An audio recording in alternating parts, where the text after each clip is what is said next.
Aujourd'hui, je viens vous parler d'un métier qui spécifiquement peut être intéressant quand on est en reconversion ou qu'on cherche à évoluer peut-être dans une fonction, un nouveau métier.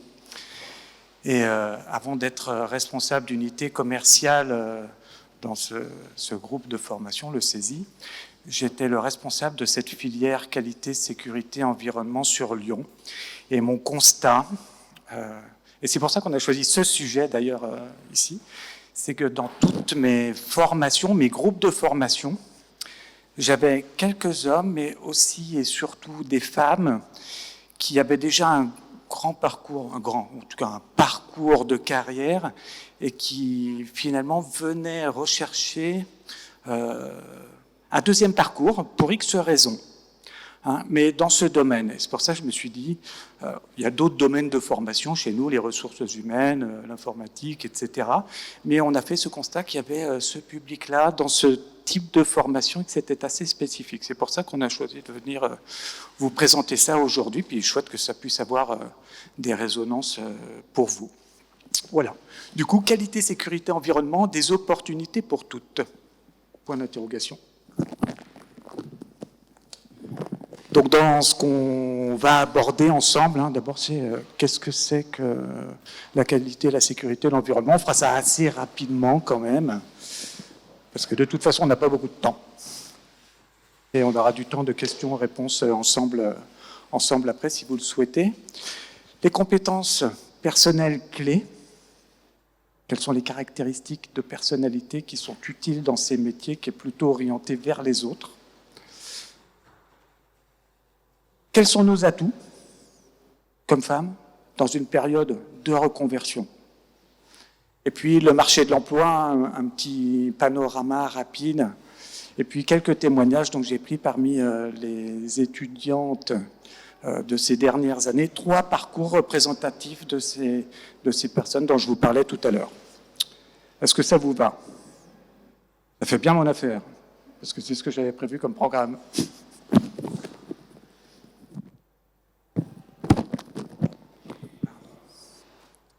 On va dire dans cette famille de métiers qualité, sécurité, environnement, il y a plusieurs métiers, mais on va distinguer 2 grands niveaux. Un niveau qui va plutôt être un niveau d'animateur ou d'animatrice QSE, qui va consister à animer le système de management QSE, participer à l'animation de terrain.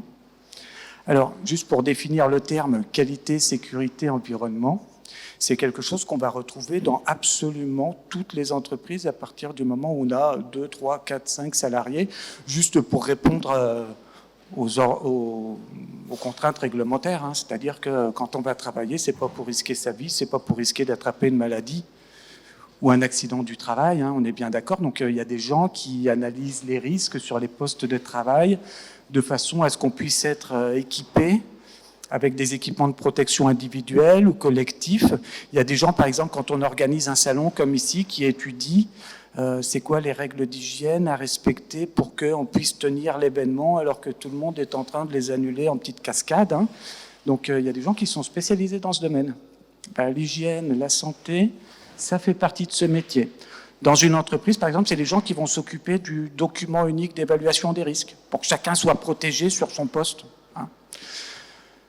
Dans cette famille de métiers, il y a aussi une dimension environnementale qui est importante. Ça veut dire, dans une entreprise, on essaye de réduire au maximum les déchets et de s'assurer que ces déchets vont être derrière recyclés.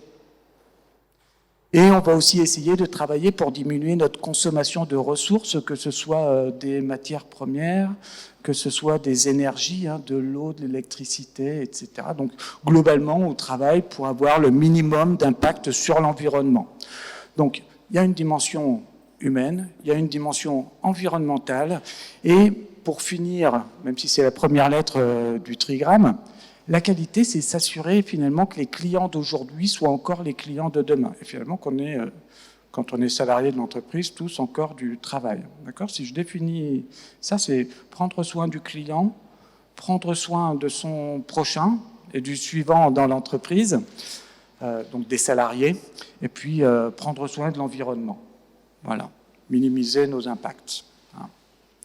Donc il y a une famille de métiers qui est assez opérationnelle, qui s'appelle animateur QSE. Alors ça peut porter plusieurs noms dans les entreprises, mais on va dire la plupart du temps c'est comme ça. C'est des métiers où on met en œuvre des méthodes, des outils pour résoudre les problèmes. Donc par exemple, quand il y a un accident du travail, c'est hors de question qu'il se passe 2 fois le même accident. Donc on va mettre en place des méthodes et des outils de résolution de problèmes pour que le problème qui est arrivé une fois, l'accident qui est arrivé une fois, il ne se répète pas plusieurs fois, ce qui ne serait pas admissible en fait. Voilà.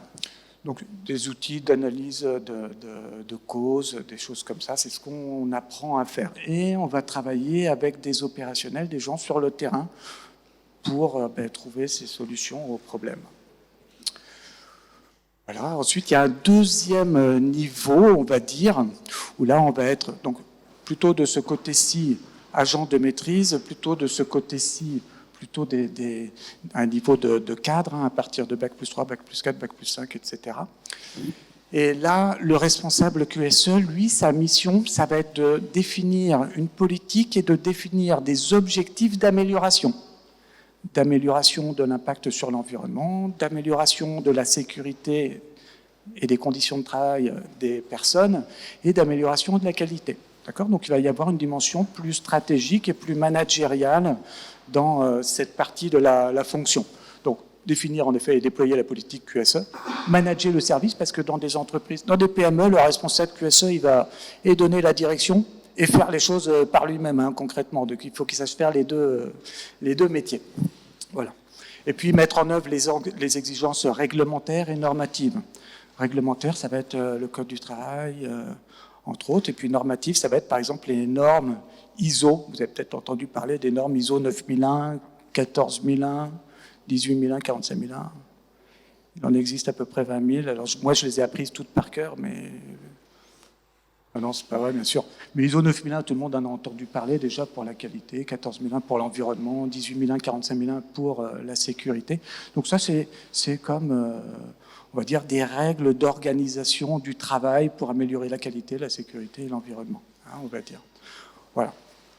Donc c'est un petit peu les deux niveaux du métier. Tout le monde avait déjà entendu parler de ces métiers-là, qualité, sécurité, environnement. Globalement, quand on a déjà travaillé dans toutes les entreprises, on a côtoyé quelqu'un qui avait ce type de fonction. Voilà. Alors, un regard un peu rétrograde sur le métier, ça va être celui qui empêche de tourner en rond, qui empêche de recommencer 36 fois les mêmes erreurs. Et du coup, qui oblige à trouver de nouvelles solutions et à changer des choses. Alors, le problème, c'est que généralement, les gens qui font changer les choses, ne sont pas toujours super bien vus. Mais notre mission, c'est quand même que chacun, quand il rentre le matin dans l'entreprise, il sorte le soir, dans 5 ans ou dans 10 ans, et à la fin de sa carrière, globalement, dans le même état qu'il est rentré. Et c'est le minimum qu'on doit aux gens.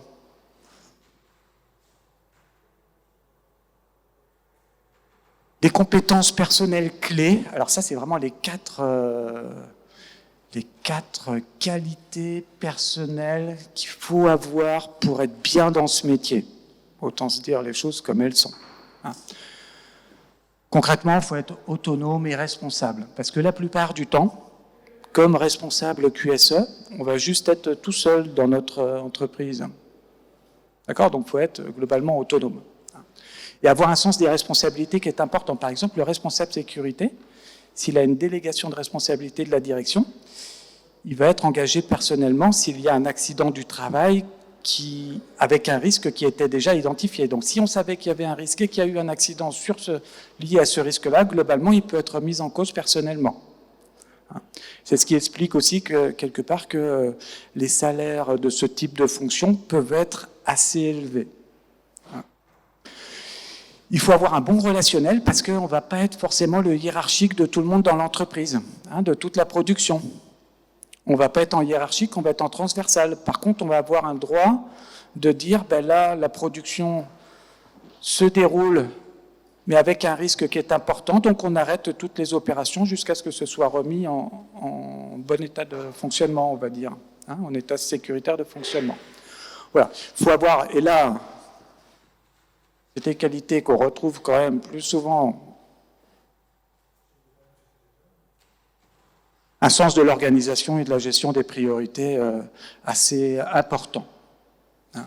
Parce qu'il y a une multitude d'activités qu'il faut surveiller en même temps, une multitude, en tout cas toujours plusieurs projets qui se déroulent en même temps, donc il faut être, comme qui dirait, comment ça s'appelle déjà? Multitâche, je pense bien. Hein, et c'est pas donné à tout le monde.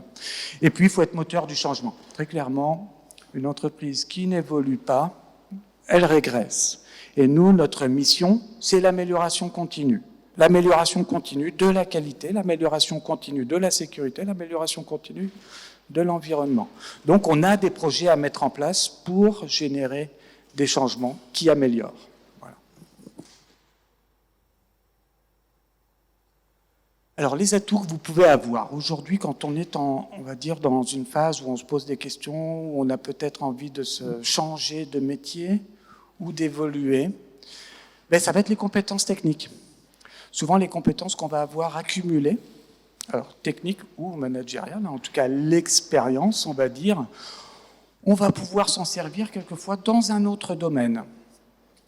Ensuite, un gros atout par rapport à peut-être des personnes plus juniors qui arriveraient sur le même type de poste, ça va être la connaissance du monde de l'entreprise. Le fait d'avoir quelques années d'expérience, concrètement, ça aide à avoir beaucoup plus de recul et de discernement dans les décisions à prendre et l'exercice de ses responsabilités.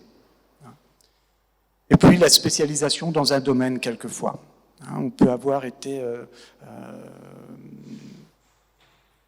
dans un domaine de production nucléaire, et par exemple, si on se repositionne dans un domaine qui va être la qualité, la sécurité, l'environnement, ce type d'expertise va être très utile, parce que des responsables QSE qui débarquent mais qui connaissent rien au métier de base, quelquefois, ça va être délicat pour évaluer des risques si on ne connaît pas forcément très bien. Voilà. Et puis, dans les qualités personnelles et qui sont des atouts, la prise de recul, l'adaptabilité, ça, c'est vrai que c'est aussi des atouts importants pour exercer ce métier.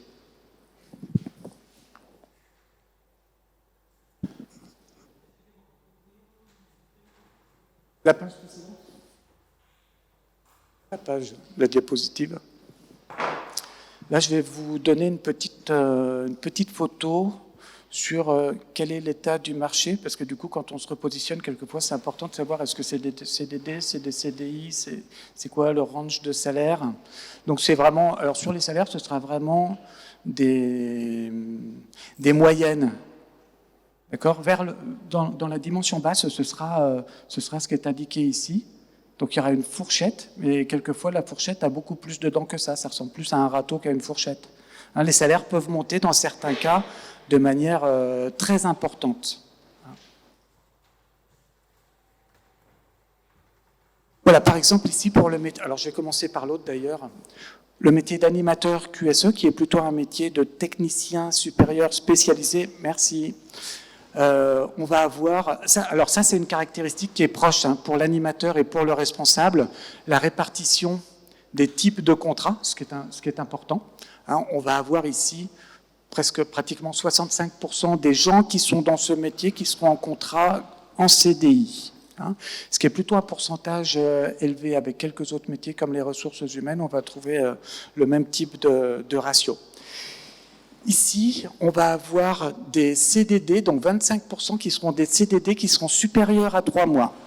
Alors très spécifiquement, c'est un métier dans lequel il y a globalement, moi avec mon regard dans mes anciens élèves, on a une parité assez importante entre les hommes et les femmes. D'accord ?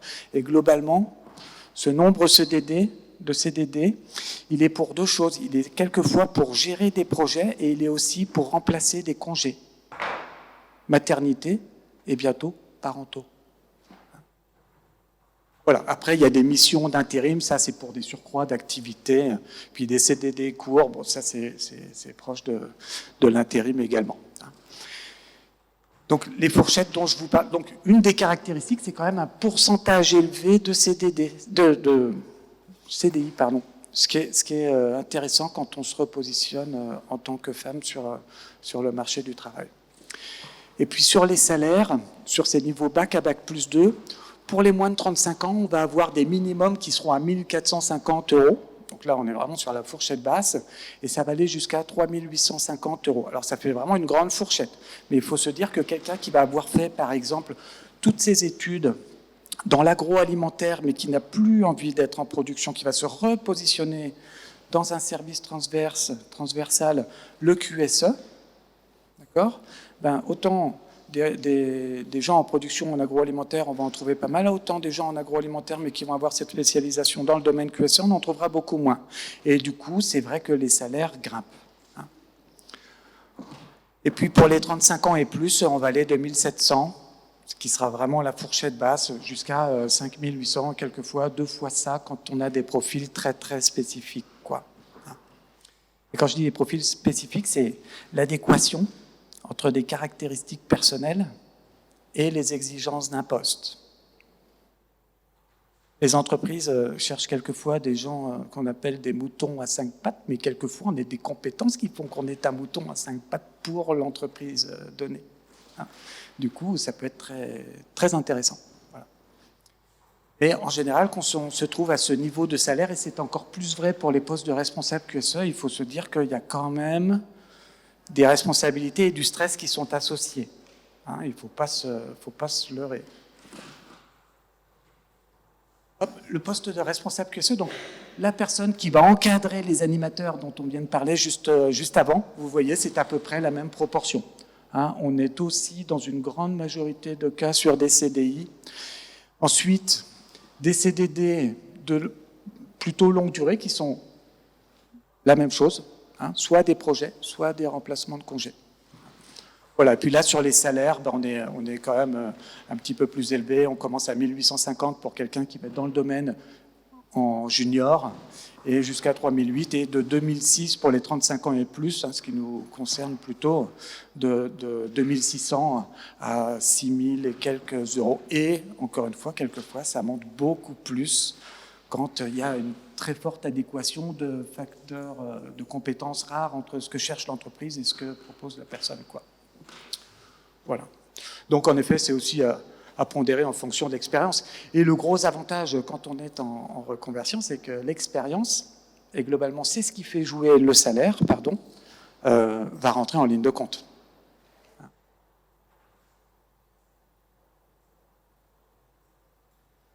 Donc là, je vous propose 3 profils de personnes qui étaient en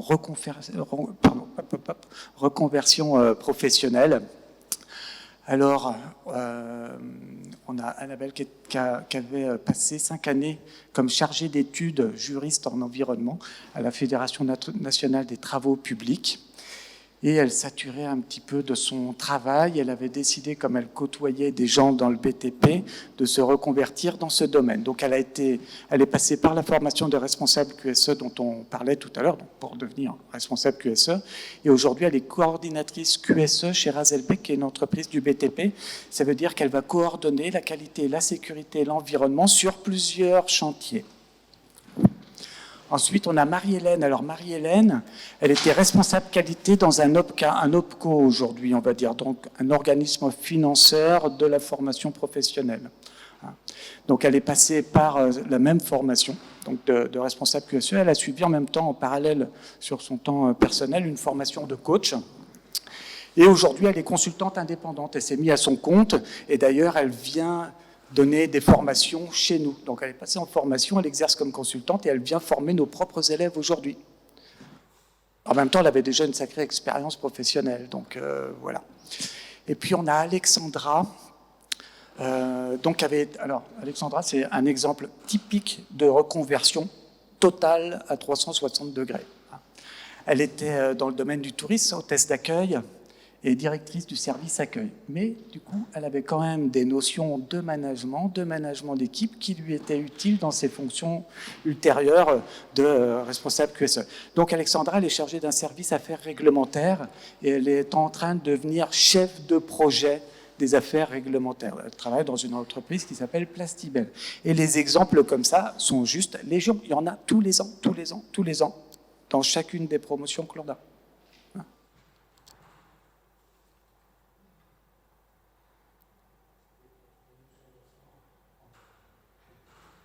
Donc vraiment, c'était un message que je voulais faire passer. Quand on est une femme, on a des qualités qui sont différentes de celles des hommes et qui trouvent une... Bon, sans doute que les hommes ont aussi des qualités distinctives, hein, mais là, en l'occurrence, dans ce métier, il y a vraiment des qualités chez les femmes qui font qu'il y a certaines choses qui sont très intéressantes pour chacun. Par exemple, le souci des autres, et puis finalement de notre environnement, c'est quelque chose qui est souvent porté dans les valeurs. Ben, c'est un métier dans lequel on retrouve ça. Le prendre soin d'une façon générale, quand on est une femme, peut-être une maman, c'est aussi des choses qui sont assez intrinsèquement ancrées et qui sont sollicitées dans ce métier. Voilà. Et finalement, de faire rejoindre ses aspirations personnelles à un métier, c'est pas si fou. Donc c'est vrai que, en plus, c'est un métier qu'on va retrouver dans toutes les entreprises. Donc en effet, il y a des opportunités pour toutes. Voilà, c'était ma petite présentation de ce jour. Si vous avez des questions, globalement, l'animateur QSE, c'est une formation qui amène à l'équivalent enfin pas l'équivalent, à un bac+2 RNCP qui va durer 2 ans, d'accord ? Derrière, on va avoir un bachelor. Donc aujourd'hui, un bachelor, ça va être un bac+3, d'accord, qui va amener à des fonctions de responsable QSE. Et ensuite, on va avoir un niveau bac+5. C'est les 3 niveaux qui va s'appeler manager des directions opérationnelles, qualité, sécurité, environnement. Et donc là, ça va être des postes de haute direction. Si on a une certaine expérience, ben c'est ce qui va nous permettre d'exercer ce type de poste. Voilà. Donc c'est des formations qui durent 2 ans pour l'animateur QSE, 1 an pour le bachelor responsable QSE, et puis 2 ans pour aller chercher un bac+5 dans ce domaine. Voilà. Et puis après, sur les contenus, sur le bac+3, bac+5, ça va être très orienté management. Le responsable QSE, il va être intermédiaire entre un manager, mais un manager bien outillé sur les outils qualité, sécurité, environnement. L'animateur QSE, il va être plus dans des outils techniques et des outils d'animation, d'animer des groupes de travail, etc. Voilà. Donc c'est vrai que ça permet aussi à chacun, en fonction de son envie de responsabilité, de trouver des niveaux qui peuvent l'intéresser. J'ai répondu à votre question ?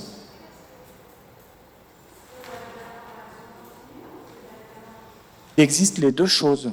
Si on est salarié en poste, par exemple, on a de la formation pour les salariés d'entreprise, par exemple des gens qui ont été nommés à un poste, mais du coup, l'entreprise va les envoyer se former parce qu'il leur manque des choses, d'accord ?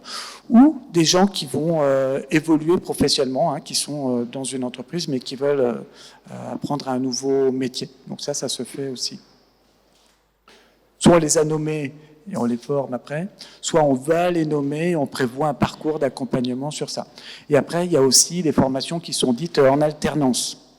Alors attention, en alternance, hein, c'est plus uniquement CAP, BEP, bac. Hein, aujourd'hui, ça va du bac+2 au bac+3, au bac+5, au bac+6, hein, jusqu'à des formations post-ingénieurs, hein, voilà, qui seront en alternance, en contrat de professionnalisation ou en apprentissage, si on a moins de 30 ans. Voilà. Il y a d'autres questions ?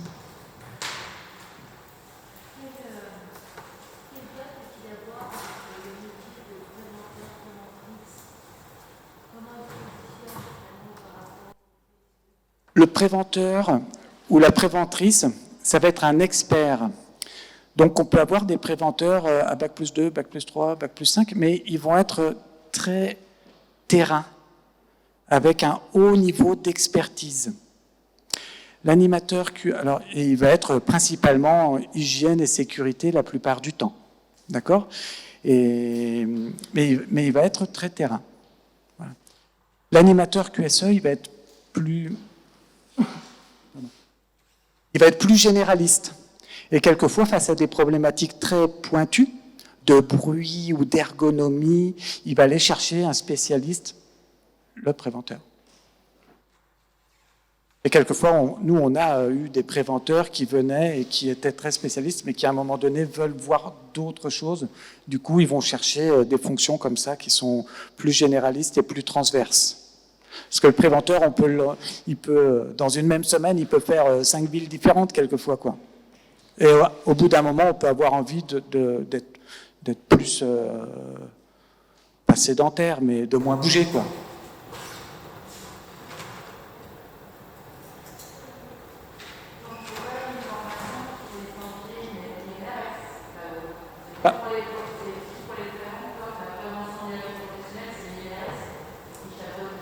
Oui.